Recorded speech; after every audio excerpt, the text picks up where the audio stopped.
E vamos relembrar primeiro essa crise, né, da energia de 2001. Eu lembro, eu estava na redação e quando caramba, e agora? E como é que foi assim, esse mergulho na informação sobre o que que é uma crise energética? Vamos relembrar esse período que é justamente o foco do seu livro. 20 anos atrás, né, Fabiola, hoje se fala em Covid, a CPI da Covid, vocês estavam falando sobre o Ernesto Araújo. Há 20 anos, o grande personagem do dia era o Pedro Parente e era o racionamento de energia elétrica. As pessoas faziam contas em suas residências porque elas tinham que economizar 20% em relação ao consumo de maio, junho e julho de 2000.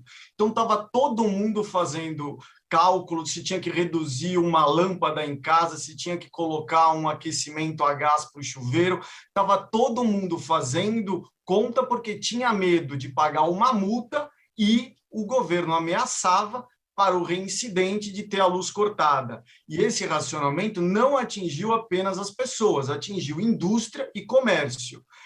E era uma alternativa do governo de gerir a demanda pelos consumidores para evitar blackouts rotativos. A gente chegou a ter uma ameaça, chegou o presidente Fernando Henrique Cardoso, a possibilidade de deixar grandes cidades como Rio de Janeiro e São Paulo em blackout de 6 a 12 horas. Você imagina deixar São Paulo e Rio de Janeiro 6 a 12 horas sem energia elétrica. A dona de casa não ia poder lavar roupa, você não podia assistir a televisão e hospitais poderiam ter problemas. Então, eu e o Lúcio Matos, os dois autores do livro, a gente busca narrar essa grande crise que foi, acho que, a maior crise do Brasil antes da pandemia.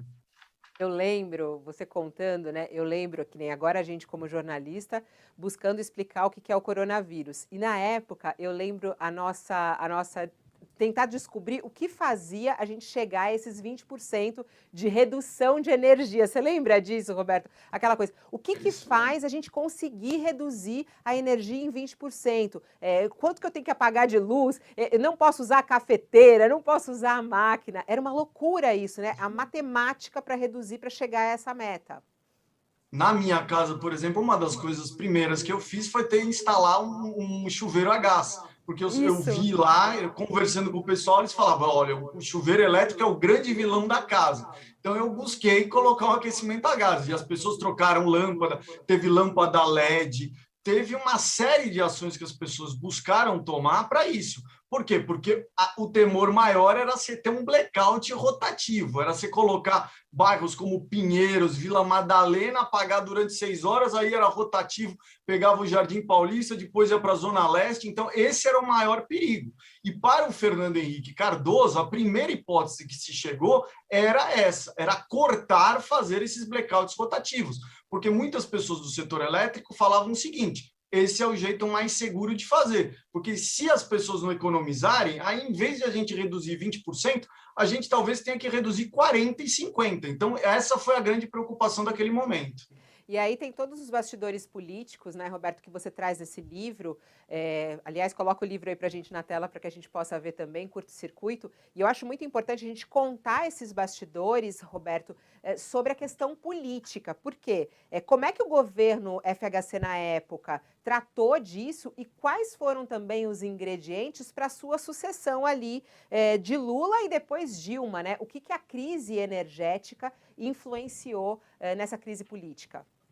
Eu acho que essa tua pergunta é a crucial e que chamou a atenção de nós para fazermos o livro. A forma de lidar com a crise é totalmente diferente da forma que o governo atual lida. Quando se viu o tamanho do problema, se viu o tamanho do problema numa reunião da cúpula do governo, dia 8 de maio. Em 3 dias, o Pedro Parente foi empossado como líder de uma Câmara de Gestão da Crise. Foi criada uma célula dentro do governo com poderes terminativos. O Pedro Parente tinha englobado várias pastas ao longo da esplanada dos ministérios para ter poderes para resolver essa crise. E ele buscou basear toda a comunicação em 2 pilares. Era transparência e comunicação. Então, ele estava praticamente 24 horas, 7 dias da semana, falando com a população, buscando mostrar o que ela deveria fazer e como que o governo estava lidando. E uma das primeiras conversas que ele que ele teve, os marqueteiros, por exemplo, não gostaram do nome Câmara de Gestão da Crise de Energia. Você sabe, crise? Não, o marqueteiro não gosta de palavras negativas. O Pedro Parente chegou e falou, foi taxativo, ele falou, não, tem de ter crise, porque é uma crise, nós erramos e nós precisamos mostrar para as pessoas que se elas não economizarem, pode ser muito pior. Então, a forma como o governo lidou é completamente diferente da de hoje, mas o racionamento teve grande impacto sobre a popularidade e sobre a eleição presidencial de 2002. Ele foi um dos principais elementos que permitiram a ascensão do PT e do Lula como presidente a partir de 2003. Eu lembro, foi super usado na campanha, né? Você quer ficar sem energia e tudo mais. Foi muito usado isso na campanha, né, Roberto? Foi muito usado, interessante. O programa do candidato Lula falava sobre a crise, falava que a culpa era do mercado, que o governo Fernando Henrique tinha sido muito privatista. Mas ao assumir, quando a Dilma vira ministra, ele não faz o que estava colocado no programa. Ele vai para um outro caminho, e a Dilma também vai para um meio caminho entre Estado e mercado. Então, há uma mudança entre discurso e prática. A Dilma e o Lula mudaram completamente essa guinada. Quando ela assumiu ainda a coordenação da infraestrutura lá no final de 2002, ela tinha dito, por exemplo, que não ia pagar contas do Mercado Livre. Mas logo depois, pela pressão dos empresários, ela acabou mudando de ideia e acabou saldando as dívidas. Ô, Roberto, fazendo um paralelo para a situação atual, a gente vem acompanhando, a gente até recentemente trouxe reportagem aqui no UOL, sobre a nossa falta de chuvas, né, e reservatórios com seu nível baixo, reservatórios fundamentais para as hidrelétricas brasileiras. Você você voltou a investigar todo esse caso, imagino que também está analisando a situação atual. Você acha que a gente tem algum perigo de sofrer uma nova crise hídrica e qual o paralelo que você faz de 2001, 2002 para agora? O paralelo é a incrível capacidade que a gente tem de repetir os erros do passado, mesmo sabendo a história.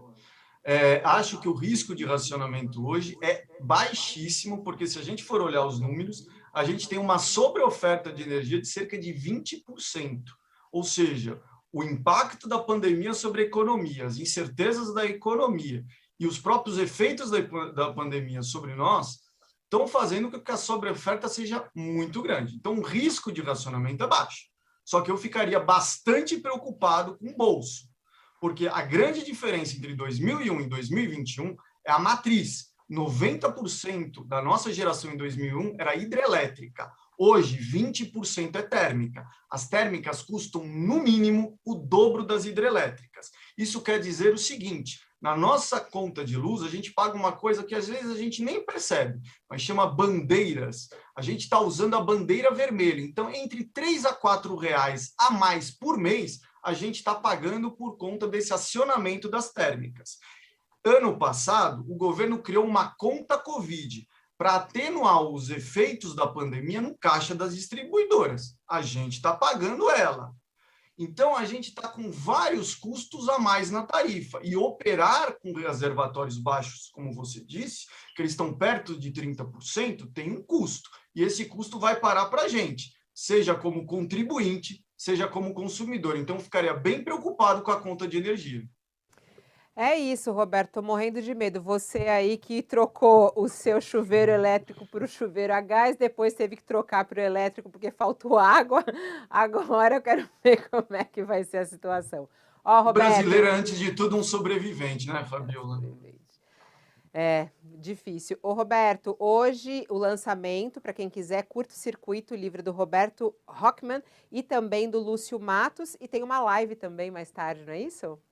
Às 14h30 a gente vai ter uma live com a participação de 2 especialistas que estiveram na linha de frente daquela crise. O livro chegou antes no mundo digital do que eu, por isso que eu não posso ostentá-lo aqui, ele ainda não chegou às minhas mãos. Mas ele já está em todas as plataformas digitais, seja físico, seja no Kindle. Parabéns pelo trabalho e até uma próxima. Obrigado, Fabiola. Boa tarde.